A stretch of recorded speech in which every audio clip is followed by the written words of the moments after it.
a lot of people are missing certain key information. So what I've done, like from by myself, is I have this course. I actually just put my initials in front of the course, my own extra modules, I call them. I call them Azure Foundations. And the reason why I started including this is because I realized if people don't have these foundations, many other things that I'll be talking about, people will struggle with them. It won't make sense to them. So, but I will leave that as up to you if you want me to go over those or not. So the Azure foundations that I usually cover, I usually start by covering the Azure Global Infrastructure.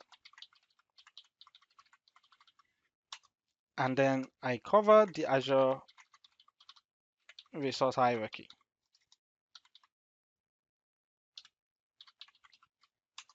And then I cover Azure Management Tools as part of the foundations. But I don't just cover, because this is the only one that the course actually just starts with, is Management Tools. But I find out that if people do not have the information here, they struggle with a lot of the other things. For example, when I start talking about storage and I start talking about DLS and then GRS and LRS, people start struggling with, if they don't have an understanding of Azure Global Infrastructure or some other things. So now it's up to you. Do you think that you want me to cover this? Is that okay? Yep. Yeah. Yeah, good. Okay. So yeah. So let's start then. Let's start by talking about Azure Resource Hierarchy. I actually have my own, sorry, Azure Global Infrastructure. Let's start by talking about that.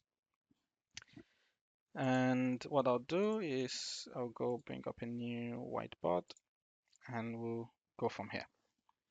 So when I talk about Azure Resource Hierarchy, the first thing that I want you to understand is, and these are the things that we're going to be covering over here, is we're going to be covering these core concepts. We're going to be covering the concept of geography. Let's make that a bit bigger. We're going to be covering the concept of geographies. We're going to cover the concept of regions. We're going to cover the concept of region PS. Then we're going to cover the concept of availability zones. And all of these, don't worry, they will make sense to you as we go through them. And then we're going to cover the concept of Azure data centers.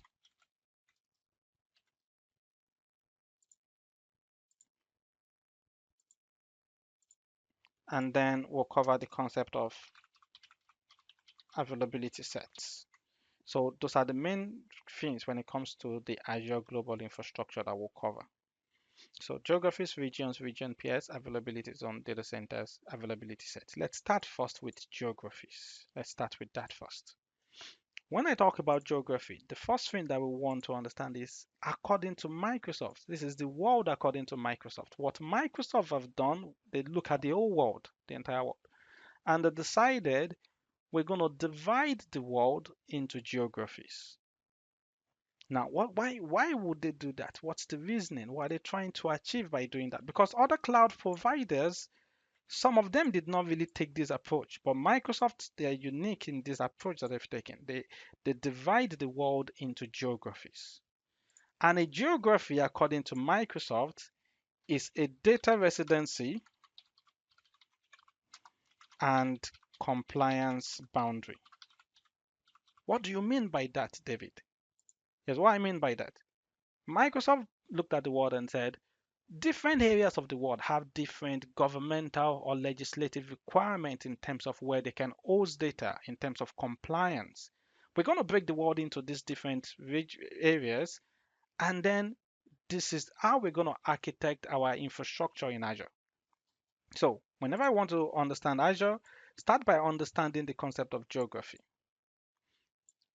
And the idea that Microsoft has when it comes to geographies is we're going to make sure that in every geography, there's a minimum of 2 regions. That's the plan. It's going to have geographies, but in every single geography, going to ensure that there's a minimum of 2 regions per geography.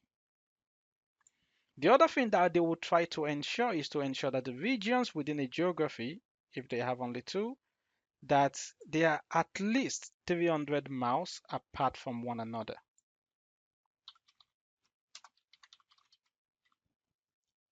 Does anybody wants to have a guess why Microsoft decided to go for this design in terms of the Azure infrastructure? Anybody wants to have a guess why? Against natural disasters, Excellent, decent distance, excellent. terrorism. You should get a lot of points for that. Because that's the whole idea is we want to ensure that whenever you're doing your design, you can design for disaster recovery without breaking your data residency and compliance requirements. That's key.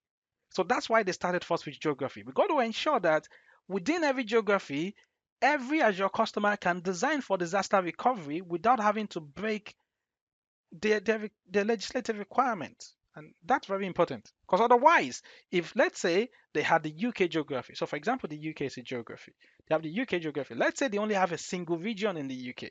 How would you design for disaster recovery? You got to put your services over in the US. Are you going to be breaking any rules or any laws or regulations then? That is why this architecture makes sense. Have the geographies, within every geographies, a minimum of two regions, as much as possible, try to ensure that the regions are 300 miles apart from one another. That's not always the case. So, for example, in the UK, we have the UK West and the UK South. Um, UK South and we have UK West. So, and I'll give you, and actually, you know what? I'll actually go bring up this and I'll just type, and all the links that I'm sharing with you at the end of this course, I'll give you I'll share the link together with you. So if I go to Azure Geographies, you can see what the Azure geographies are. So for example, there's a United States geography, there's an Azure government geography, there's a Canada geography, there's a Brazil geography, there's an Europe geography, there's a United Kingdom geography, and within the United Kingdom, you have the UK South and you have the UK West regions within that geography. And UK West, I believe, is in Cardiff, UK South is in London. So not necessarily 300 miles apart or greater than 300 miles apart, but again, that's not always possible, but that's their goal, right? That whenever it's possible, they are at least 300 miles apart and ensure that they are on different power grids, completely, or different network paths and all that stuff. So that's the whole plan within that. So now we understand geographies and we understand regions. Now, within every region that they have has a region peer. And the whole idea behind region peer is also for disaster recovery. Azure region peers. Oh, if I can spell region correctly, you have this document that talks about Azure region peers. And you see a list of all the different regions and their equivalent paired region. So for example, in this geography, in this region, that's the paired region. So East Asia is paired to Southeast Asia. Of course, when you go to the UK, because we only have two regions, UK West is paired to UK South. And in Europe, I believe, so North Europe, which is in Ireland, is paired with West Europe, which is in Netherlands.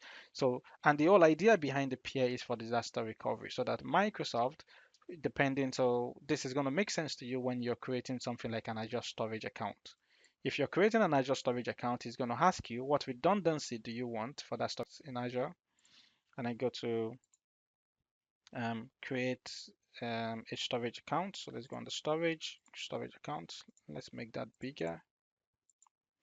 And one of the options that I can select, again, we're not talking about storage, I just want to use it to make a point, is you have this option for geo redundant storage. Now that makes sense to you because geo, instantly you're thinking geography.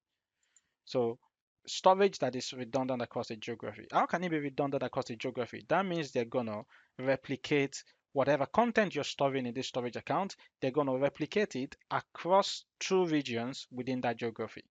So again, at all points, they are ensuring that you're not breaking compliance requirements.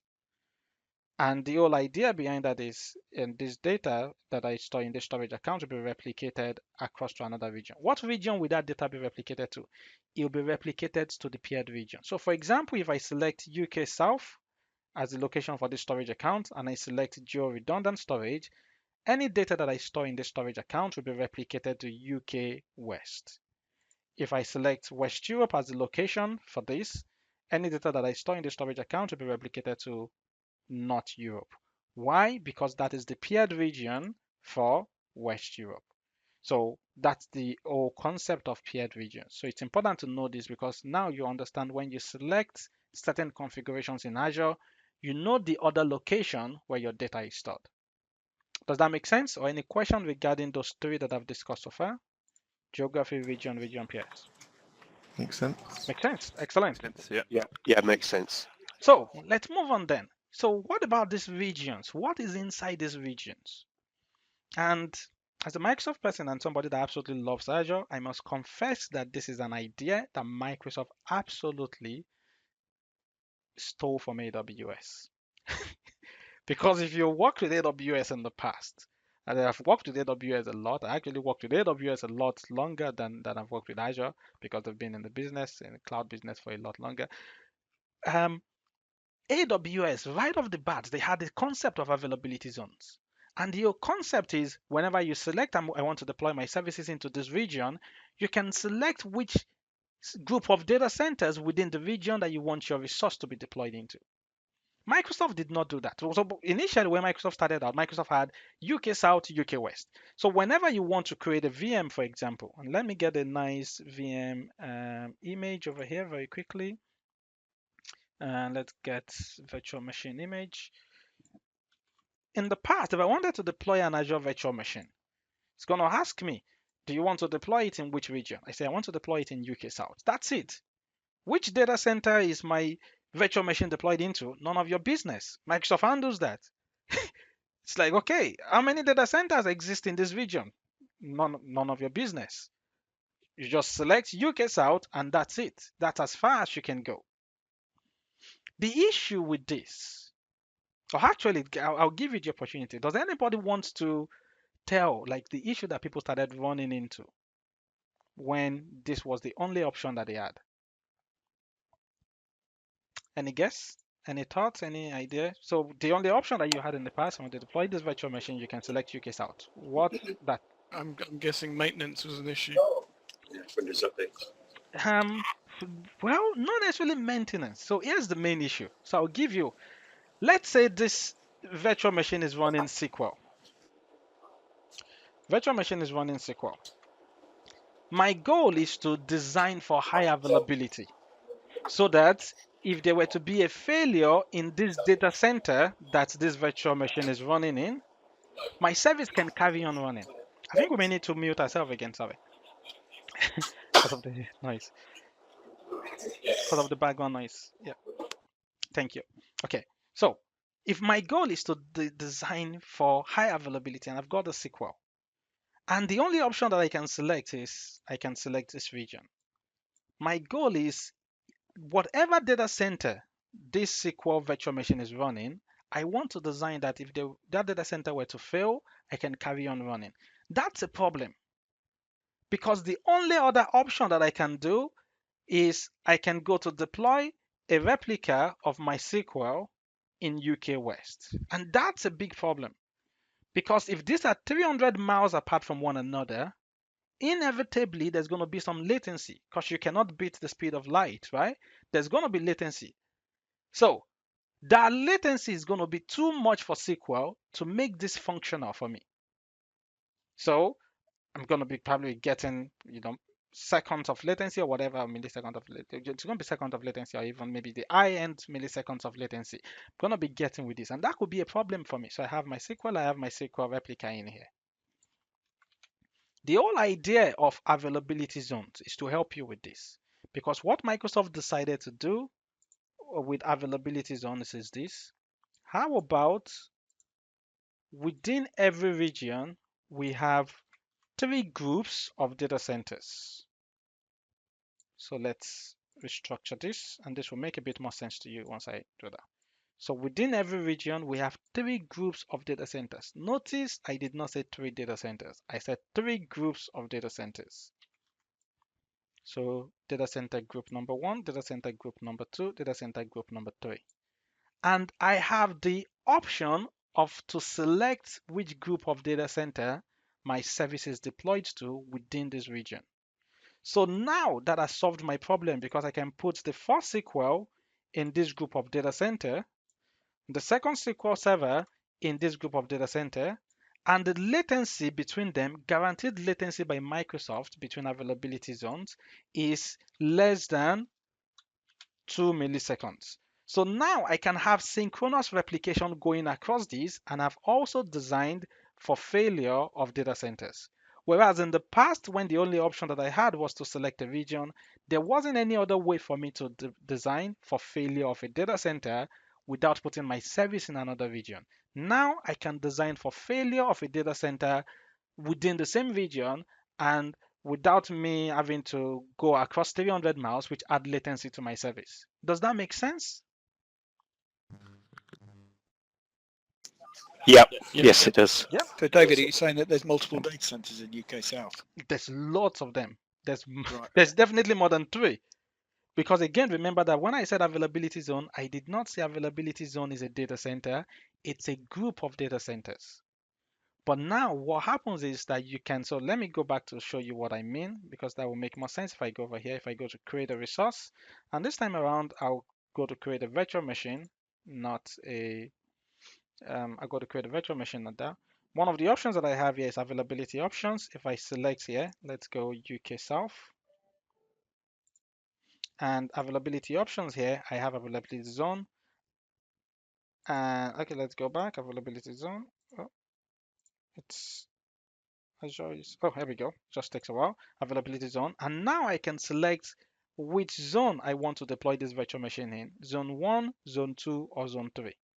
So in that case that I'm talking about, I can put my first SQL in Zone 1. And whenever I want to deploy the second SQL, I can put that in Zone 2. And I'm completely convinced that they are in 2 different groups of data centers.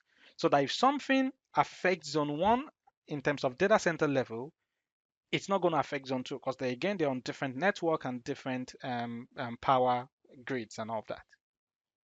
Does that make So, sense? Yeah, carry on. so from my understanding, that means that you'd use those data center options in the UK South for example, for your high availability redundancy, Yes. So and then you'd use the UK West one for your DR. you got it. And again, I should have some points that I should give out for this. That's exactly the point. So now you can use this for HA, right? And then you can use the other one for DR. That's exactly the point. Whereas that was difficult without this option in the past, without giving us the option to specify availability zone, different groups of data centers within the region, that was difficult because if you wanted to design for HA, which takes into account if a data center fails, the only option is you have to put it in another region and then you have latency and then you have other issues. Okay, so let's move on very quickly here.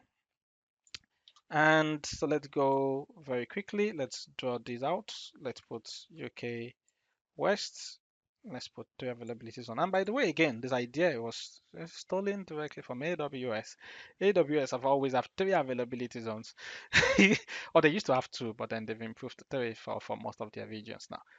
But Microsoft just came out some years ago to go, hey, hello, we're going to do this thing. It's going to be called availability zones. And everybody that knew AWS thought, we already had that. Okay, so now let's move on to the other layer of the Azure Global Infrastructure, data centers. I mentioned earlier, I mentioned availability zones are not data centers. They are groups of data centers. How many data centers exist in availability zone 1 in UK South? I have no idea. Absolutely have no idea, except you work for the Microsoft data center team. I don't think you have an idea of that also. So all you know is that it's a group of data centers. That's all you know.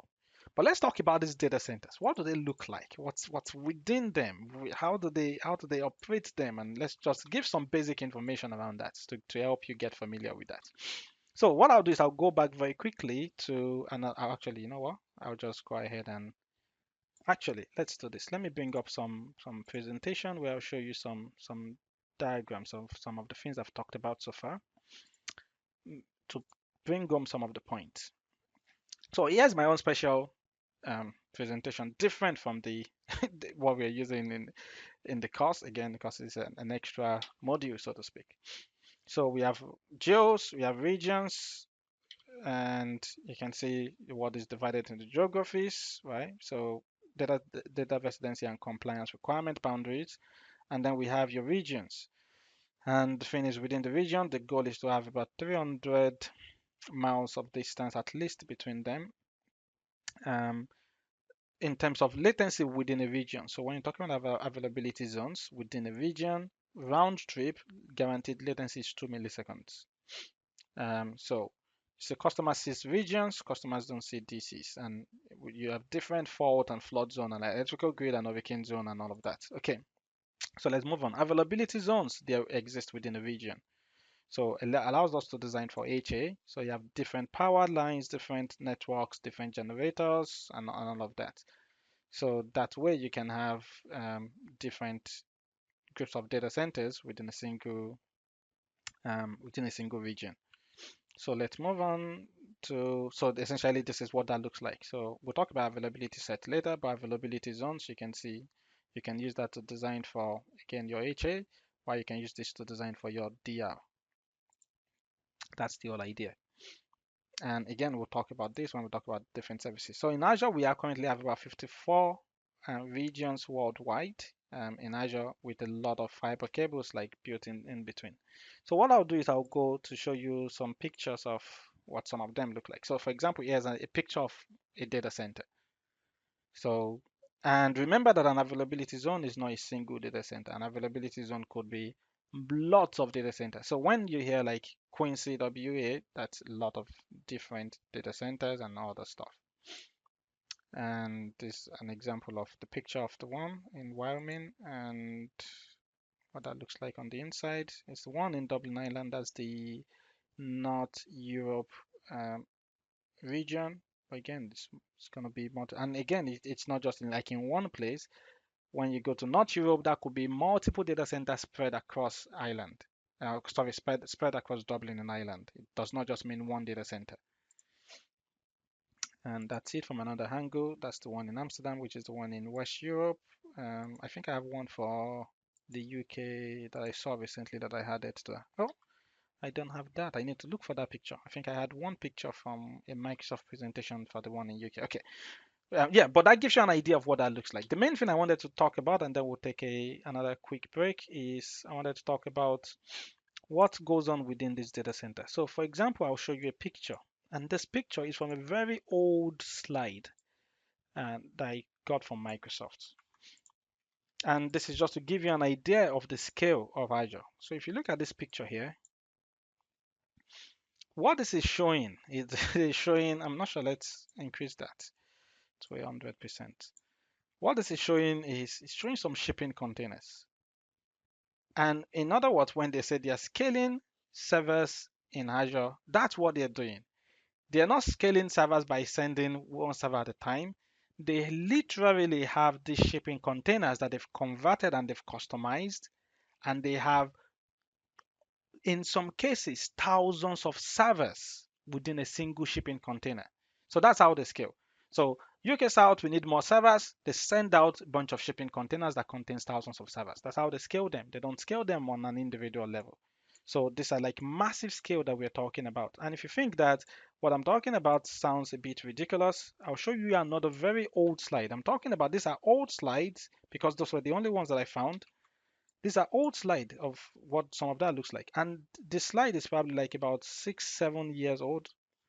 And you can see that one shipping container can house as many as 2,500 servers. And that was about 7 years ago. Now imagine how many servers that it can house today. Probably way much more than that. But again, that's just to show you the scale, the level of scale that we're talking about. They don't scale on an individual server basis, they scale on a massive basis. Okay, let's pause here. Let's